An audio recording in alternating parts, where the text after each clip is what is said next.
Hello friends, आज हम बात करेंगे यूपी टेट का आपका इम्पॉर्टेंट टॉपिक है। ये सारे जो भी हैं एजुकेशनल एजेंसीज के बारे में हम डिटेल में बात करेंगे। ये आपका यूपी टेट में 1 नंबर में इससे रिलेटेड क्वेश्चन हर साल पूछता है। ये टॉपिक आज का जो है हमारा वो वेरी वेरी इम्पॉर्टेंट है। तो आज हम बात करेंगे एजुकेशनल एजेंसीज की जो इंडिया में कार्यरत हैं, मुख्य संस्था है जो इंडिया में, हम उसकी बात करेंगे कि कौन कौन सी हैं और वो कब लागू किया गया था और उनके फुल फॉर्म की हम बात करेंगे। तो सबसे पहले हम देखिए यहाँ पे बात करते हैं कि educational agencies working in India. Hindi में बात करें तो भारत में कार्यरत मुख्य संस्था कौन कौन सी है उसकी बात करेंगे। आज हम जो हमारा लेक्चर होगा आज का, उसमें हम ये सारे चीज़ें कवर करेंगे। तो सबसे पहले देखिए हम बात करते हैं एनसीईआरटी की। एनसीईआरटी का जो फुल फॉर्म होता है वो क्या होता है और इसको कब लाया गया था। तो एनसीईआरटी का 1961 में लाया गया था। 1961 में इसको इम्प्लीमेंट किया गया था और इसके फुल फॉर्म की बात करें तो national council of education research and training होता है। ये आपका 1 नंबर में डायरेक्ट क्वेश्चन यूपी टेट में पूछ सकता है, तो ये सारी चीज़ें आपको ध्यान देना चाहिए। उसके बाद देखिए जो SCERT है इसका फुल फॉर्म क्या होता है। इसको 1986 में लाया गया था। SCERT को 1986 में लाया गया था और इसका फुल फॉर्म देखिए क्या है, state council of education research and training होता है। यहाँ पे जो NCERT और SCERT देख के ही आपको याद हो जाएगा। N से क्या है, केवल यहाँ पे नेशनल जोड़ देंगे और इसमें SCERT में स्टेट रहेगा केवल, बाकी सारी चीज़ें आपकी सेम रहेंगी। Council education research and training. और NCERT को 1961 में इम्प्लीमेंट किया गया था और SCERT को 1986 में। उसके बाद नेक्स्ट देखिए क्या है, NCTE के बारे में जानेंगे। ये 1995 में इसको लाया गया था। NCTE को 1995 में लाया गया था और इसका फुल फॉर्म देखिए क्या है, national council for teachers education. National council for teachers education होता है NCTE का फुल फॉर्म। उसके बाद देखिए AICTE, इसका फुल फॉर्म क्या है, all India council for technical education. और इसको कब इम्प्लीमेंट किया गया था, कब लाया गया था, तो 1945 में। उसके बाद कैब की हम बात करते हैं, CABE, इसको 1920 में लाया गया था, इम्प्लीमेंट किया गया था कैब को। और इसका फुल फॉर्म देखिए क्या है, central advisory board of education. ये भी इम्पोर्टेंट है आपका। कैब का जो फुल फॉर्म है central advisory board of education होता है और इसको 1920 में लाया गया था। उसके बाद हम न्यूपा की बात करेंगे। न्यूपा का जो फुल फॉर्म होता है वो क्या होता है, देखिए national university of educational planning and administration होता है। देखिए क्या होता है, national university of educational planning and administration, ये आपका न्यूपा का फुल फॉर्म है। उसके बाद SSA, सर्व शिक्षा अभियान। ये क्या है, इसका फुल फॉर्म सर्व शिक्षा अभियान। उसके बाद DPEP, इसका जो फुल फॉर्म है देखिए क्या है, डिस्ट्रिक्ट प्राइमरी एजुकेशन प्रोग्राम। ये सारे आपके सबके फुल फॉर्म है और इम्पॉर्टेंट है ये, और कब लागू किया गया था, ये सारी चीज़ें आपके क्या हैं, इम्पॉर्टेंट है। 1 नंबर में डायरेक्ट यूपी टेट में पूछ देता है, इससे रिलेटेड क्वेश्चन आपका हर साल आता है। तो आप ये नोट डाउन भी कर सकते हो कॉपी में या स्क्रीनशॉट भी ले करके आप इसको पढ़ सकते हो।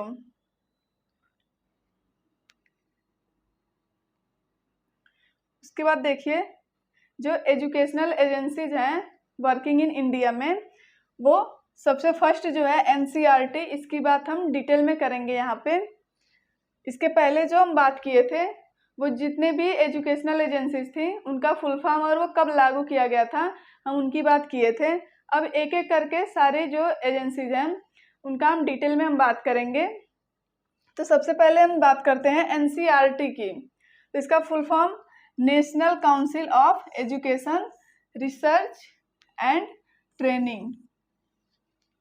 ये आपका इम्पोर्टेंट है, 1 नंबर में पूछ देता है, तो आपको ये आना चाहिए जो एनसीईआरटी का फुल फॉर्म है।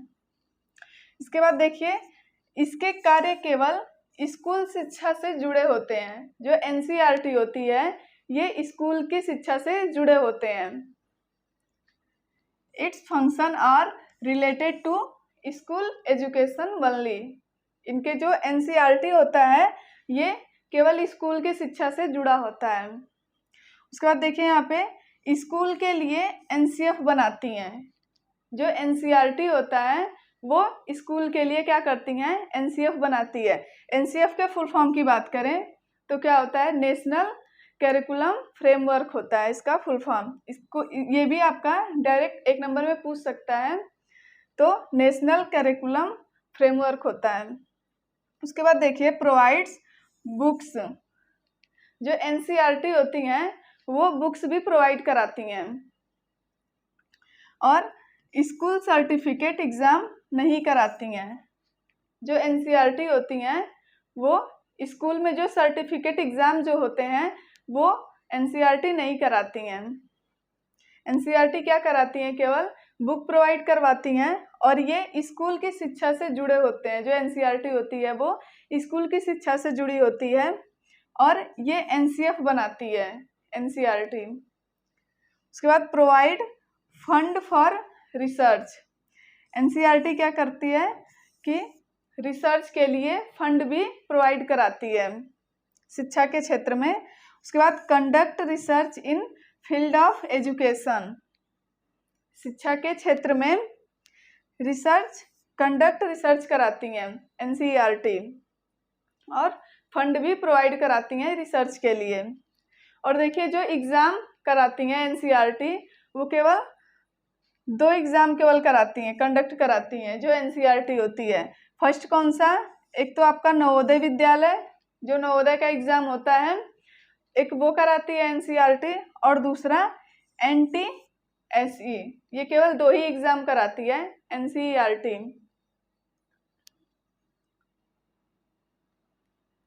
उसके बाद देखिए,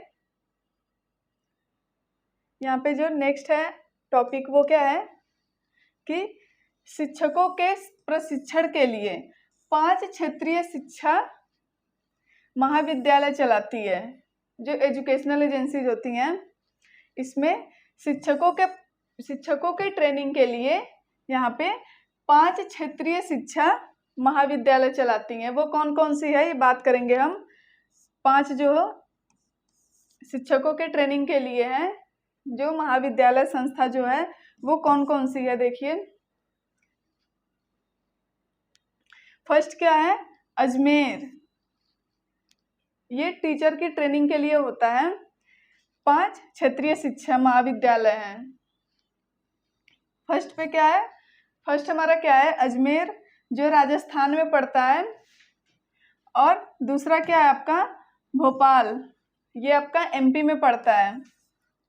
तीसरा मैसूर, ये कर्नाटका में पड़ता है आपका। फिर चौथा क्या है आपका,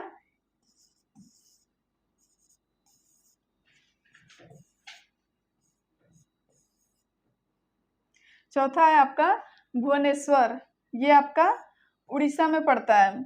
और फिफ्थ क्या है, शिलांग, ये आपका मेघालय में पड़ता है। ये 5 जगह है टीचर की ट्रेनिंग के लिए। ये आपके 5 जगह की बात की गई है आपके टीचर्स के ट्रेनिंग के लिए। फर्स्ट क्या है, अजमेर, भुवनेश्वर, मैसूर, कर्नाटका जिसको बोलते हैं, जहाँ पे वो मैसूर कहाँ पड़ता है, कर्नाटका में, भुवनेश्वर और शिलांग। ये 5 जगह टीचर्स की ट्रेनिंग दी जाती है। इसको याद करने का भी तरीका है, ट्रिक है, आपको यहाँ देख सकते हो। ABMBS।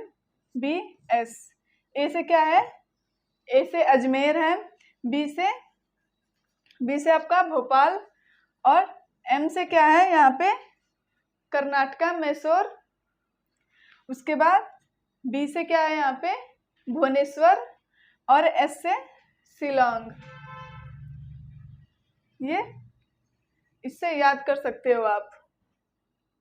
ये 5 जगह है टीचर्स की ट्रेनिंग के लिए। सीक्वेंस वाइज भी पूछ देता है, अजमेर, भोपाल, मैसूर, भुवनेश्वर और शिलोंग। अगर सीक्वेंस वाइज आपको याद करना है तो ये ट्रिक आप अपना लीजिएगा, ABMBS।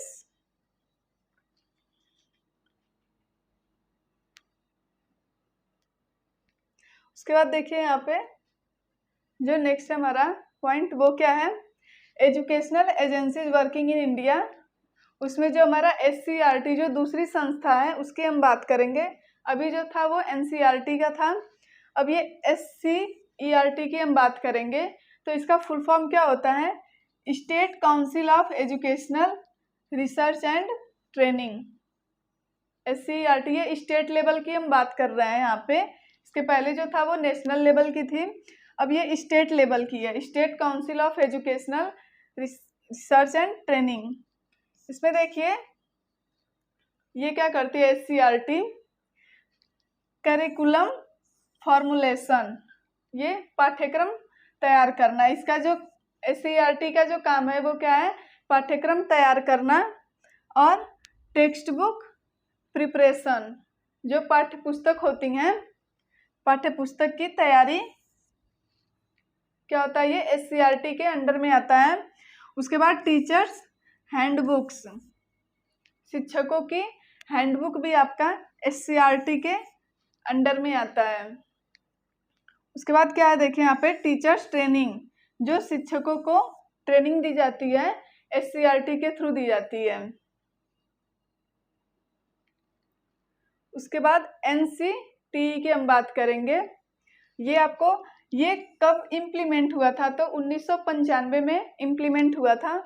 और इसका जो फुल फॉर्म है NCTE की, तो वो है national council for teacher education. NCTE का जो फुल फॉर्म है वो क्या है, national council for teachers and education. और ये 1995 में इम्प्लीमेंट किया गया था। इसके हेडक्वार्टर की बात की जाए, पूछ सकता है आपका, तो हेडक्वार्टर है वो कहाँ है, दिल्ली में। उसके बाद शिक्षक प्रशिक्षण संस्थानों को मान्यता प्रदान करती हैं। ये जो NCTE है ये शिक्षक प्रशिक्षण संस्थानों को मान्यता प्रदान करती हैं।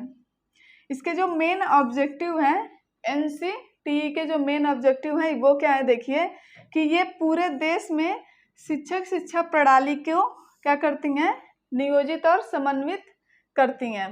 ये पूरे देश में जो NCTE का मेन जो ऑब्जेक्टिव है वो क्या है, कि ये पूरे देश में जो शिक्षा प्रणाली होती है हमारी, उनको नियोजित और समन्वित करना, प्लानिंग और कोऑर्डिनेट विकास को प्राप्त करना, क्या है ये इसका मेन ऑब्जेक्टिव है।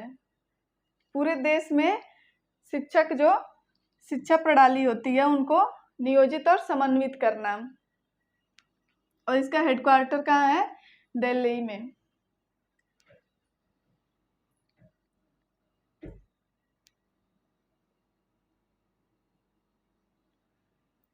उसके बाद हम देखिए जो वो हमारी AICTE जो संस्था है उसकी हम बात करेंगे। AICTE ये क्या है, इसका full form all India council for technical education. ये आपका all India council for technical education, इसका फुल फॉर्म होता है AICTE का। इसकी स्थापना नवंबर 1945 में की गई थी। जो AICTE है इसको कब इम्प्लीमेंट किया गया था, 1945 में नवंबर में। National level apex advisory body के रूप में की गई थी। किस रूप में की गई थी AICTE को, तो national level apex advisory body के रूप में की गई थी। और कब की गई थी इसकी स्थापना, तो नवंबर 1945 में। If conduct a survey on facilities available for technical education. जो AICTE है ये आपका it conduct a survey on facilities available for technical education. ये आपका टेक्निकल एजुकेशन में फैसिलिटी क्या करती हैं, फैसिलिटी क्या करती है, उसका सर्वे करती हैं। जो AICTE जो होता है ये आपका टेक्निकल एजुकेशन में क्या क्या फैसिलिटी होने चाहिए उनका वो सर्वे करती हैं।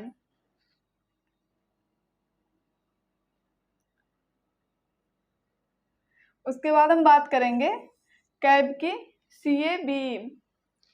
ये 1920 में इसको इम्प्लीमेंट किया गया था कैब को, और इसका जो फुल फॉर्म है देखिए क्या है, central advisory board of education. Central advisory board of education. और इसको कब लाया गया था, 1920 में। इसका जो ऑब्जेक्टिव है कैब का वो क्या है देखिए, पाठ्यक्रम सिलेबस तैयार करने में देश के सभी शिक्षण संस्थानों को सुझाव देना। जो कैब का जो मेन ऑब्जेक्टिव है वो क्या है कि जो सिलेबस होता है उनको तैयार करने में देश के सभी शिक्षण संस्थानों को सुझाव देना। यह पहली बार 1920 में स्थापित किया गया था। जो कैब था वो सबसे जो पहली बार कब स्थापित किया गया था, तो 1920 में स्थापित किया गया था, लेकिन बाद में इसे भंग कर दिया गया था। 1920 में इसको स्थापित किया गया था, लेकिन बाद में इसको हटा दिया गया था। फिर 1935 में यह फिर से अस्तित्व में लाया गया। इसको 1920 है इसमें स्थापित किया गया था, लेकिन उसके बाद इसको हटा दिया गया था। कब, तो फिर उसके बाद कब ये लाया गया था, 1935 में कैब को। उसके बाद शैक्षिक क्षेत्र में सबसे पुराना सलाहकार बोर्ड है जो आपका CABE है, central advisory board of education. ये सबसे पुराना एडवाइजरी बोर्ड है, सलाहकार बोर्ड है। उसके बाद हम न्यूपा की बात करेंगे। न्यूपा का जो फुल फॉर्म है वो क्या होता है, national university of educational planning and administration. ये आपका न्यूपा का फुल फॉर्म है, national university of educational planning and administration. NUEPA को पहले नीपा बोलते थे। न्यूपा को पहले नीपा बोलते थे, 1970 के रूप में जाना जाता है। नीपा का फुल फॉर्म का हम बात करें अगर, तो ये क्या होता है देखिए, national institute of education planning and administration. ये आपका नीपा का फुल फॉर्म है। पहले न्यूपा को नीपा बोलते थे। न्यूपा को पहले नीपा बोलते थे, national institute of education planning administration. और ये कब इम्प्लीमेंट हुआ था, जो नीपा था वो 1970 में इम्प्लीमेंट हुआ था। उसके बाद न्यूपा बोला जाता है। अब नीपा को ही 1970 तक नीपा बोलते थे, और 1970 के बाद नीपा को न्यूपा बोलते हैं 1979 में।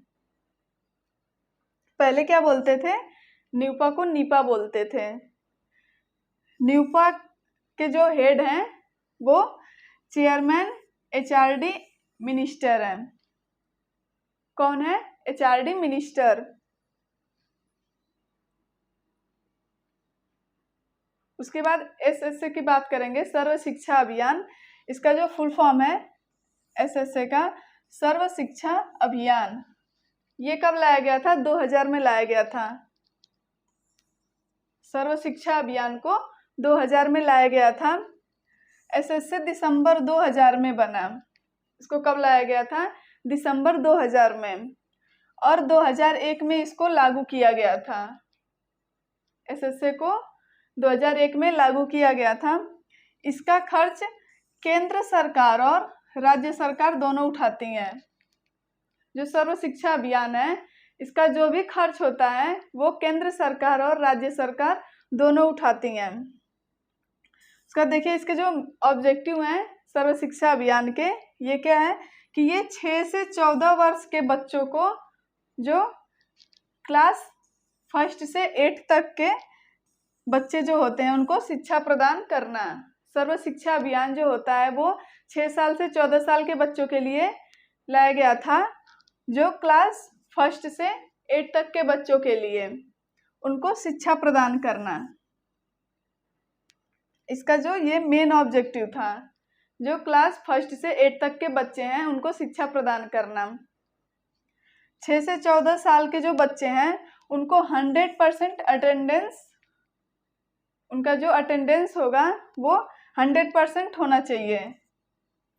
जो 6 से 14 साल के बच्चे होते हैं, जो क्लास 1 से 8 तक के जो बच्चे होते हैं, उनका जो अटेंडेंस होगा वो 100% होना चाहिए। और नो चाइल्ड लीव स्कूल,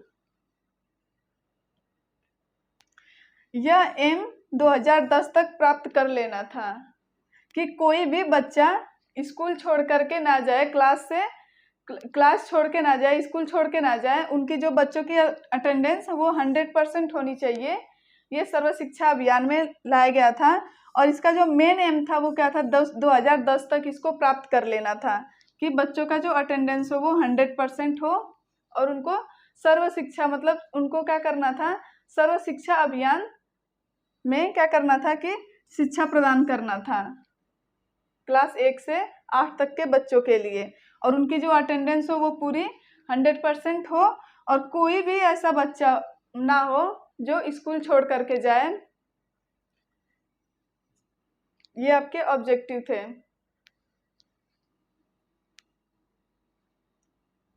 उसके बाद हम बात करेंगे ऑपरेशन ब्लैक बोर्ड। ये कब लाया गया था, 1988 में। ऑपरेशन ब्लैक बोर्ड 1988 में लाया गया था। ये देश के सभी प्राइमरी स्कूल में मिनिमम आवश्यक सुविधा प्रदान करना था। इसका जो ऑपरेशन ब्लैक बोर्ड था, इसका जो मेन ऑब्जेक्टिव था जो वो क्या था कि देश के सभी जो प्राइमरी स्कूल हैं, देश के सभी जो प्राइमरी स्कूल हैं उनमें मिनिमम जो फैसिलिटी होती हैं वो प्रोवाइड करानी थी कि बच्चों के लिए जो भी फैसिलिटी उनको, मतलब जैसे डेस्क बेंच हो गया या ब्लैक बोर्ड हो गया, जो भी स्कूल में रिक्वायरमेंट थी बच्चों को पानी पीने के लिए, जो भी सुविधा उनको प्रदान करानी थी वो सारी चीज़ें इसमें होनी चाहिए। मिनिमम फैसिलिटी प्रोवाइड कराना था प्राइमरी स्कूल में। To provide minimum essential facility in all primary school, पूरे देश में प्राइमरी स्कूल में मिनिमम फैसिलिटी प्रोवाइड करानी थी। और ये कब लाया गया था, 1988 में। उसके बाद हम बात करेंगे DPEP की, हम बात करेंगे। इसका फुल फॉर्म क्या होता है, डिस्ट्रिक्ट प्राइमरी एजुकेशन प्रोग्राम होता है। DPEP का फुल फॉर्म जो होता है वो डिस्ट्रिक्ट प्राइमरी एजुकेशन प्रोग्राम होता है। ये 1994 में इम्प्लीमेंट हुआ था।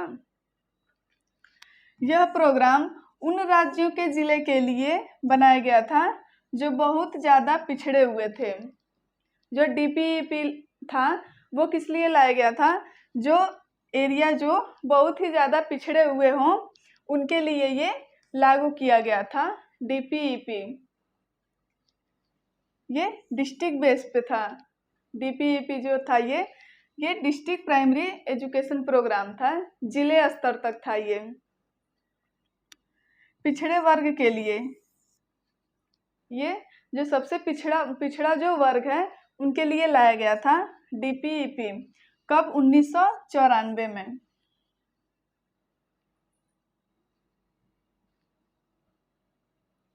उसके बाद देखिए RMSA, इसकी हम बात करेंगे। इसका जो फुल फॉर्म है वो क्या है, राष्ट्रीय माध्यमिक शिक्षा प्रोग्राम। RMSA राष्ट्रीय माध्यमिक शिक्षा प्रोग्राम। इसका जो ऑब्जेक्टिव है वो क्या है, देखिए, focus on secondary education. RMSA का जो मेन ऑब्जेक्टिव था वो क्या है कि सेकेंडरी एजुकेशन पर फोकस करना। रिमूव जेंडर, सामाजिक, आर्थिक और विकलांगता बाधाओं को दूर करें। जो RMSA है इसका जो मेन ऑब्जेक्टिव था वो क्या था कि सभी बच्चों को एक साथ शिक्षा देना, समावेशी शिक्षा, जिसमें क्या होता है कि वो जेंडर वाइज इनको ख़त्म करना था, कि किसी भी जैसे लड़का लड़की में कोई फर्क नहीं करना था इसमें, या सामाजिक सभी बच्चों को एक साथ लेकर के शिक्षा देना था, और आर्थिक रूप से भी और विकलांगता जो हैंडीकैप बच्चे हों सभी लोगों को एक साथ लेकर के शिक्षा प्रोवाइड कराना था। ये आपके RMSA के ऑब्जेक्टिव थे। ये सेकेंडरी एजुकेशन पे इसका पूरा फोकस था। शिक्षा की गुणवत्ता में सुधार लाना, जो शिक्षा की गुणवत्ता में सुधार लाना सेकेंडरी लेवल में जो शिक्षा की गुणवत्ता में सुधार लाना, ये RMSA का ऑब्जेक्टिव है।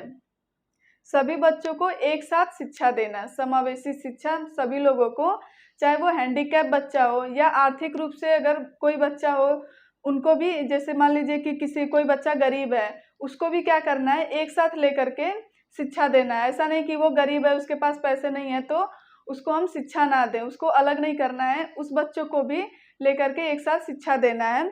ये आपके ऑब्जेक्टिव हैं RMSA के, राष्ट्रीय माध्यमिक शिक्षा प्रोग्राम।